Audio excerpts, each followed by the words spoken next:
രഞ്ജുവാണ് tourism വേൾഡിലേക്ക് സ്വാഗതം. ഇന്നത്തെ ട്രാവൽ അപ്ഡേറ്റ് നിങ്ങളോട് പറയാനുള്ളത് റഷ്യയുടെ വിസയ്ക്ക് വന്നിരിക്കുന്ന ചേഞ്ചസ് ആണ്.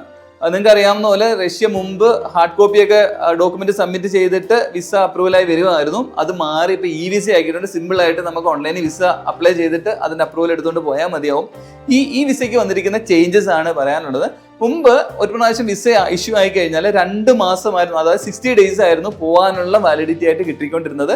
ഇത് 120 days ആയിട്ട് മാറി. അതായത് 4 മാസം മുമ്പ് മുതൽ നമുക്ക് വിസ എടുക്കാൻ പറ്റും. അതായത് വിസ ഇന്ന് ഇഷ്യൂ ആയി കഴിഞ്ഞാൽ 4 മാസത്തിനകത്ത് നമുക്ക് പോയാൽ മതിയാവും. മുമ്പാണെങ്കിൽ അത് 2 മാസം ഉണ്ടായിരുന്നുള്ളൂ. അതേപോലെ നമുക്ക് പോയി കഴിഞ്ഞാൽ അവിടെ സ്റ്റേ പീരീഡ് എന്നുള്ളത് 16 days 16 ദിവസം എന്നുള്ളത് 30 ദിവസത്തിലേക്ക് മാറി. അതായത് റഷ്യ ഫുള്ള് നമുക്ക് 30 ദിവസത്തിനുള്ളിൽ കവർ ചെയ്തിട്ട് വന്നാൽ മതിയാവും. നേരത്തെ 16 ദിവസത്തിനുള്ളിൽ നമുക്ക് തിരിച്ചു വരണമായിരുന്നു. അങ്ങനെ റഷ്യയൊക്കെ മാക്സിമം എക്സ്പ്ലോർ ചെയ്യാൻ പോകുന്നവർക്ക് ഇനി 30 ദിവസം വരെ അവിടെ സ്റ്റേ ബാക്ക് കിട്ടും. നേരത്തെ 16 ദിവസത്തിനുള്ളിൽ തിരിച്ചു വരണമായിരുന്നു. അപ്പോൾ നമുക്ക് 30 ദിവസം വരെ കിട്ടും. അപ്പോൾ ഇങ്ങനെയുള്ള ട്രാവൽ ഇൻഫർമേഷനാണ് ഞാൻ ട്രാവൽ വീഡിയോ ആയിട്ട് ചെയ്യുന്നത്. അങ്ങനെ എല്ലാവർക്കും നല്ല അടുത്തൊരു വിദേശയാത്ര ആശംസിച്ചുകൊണ്ട് നിർത്തുന്നു. നന്ദി.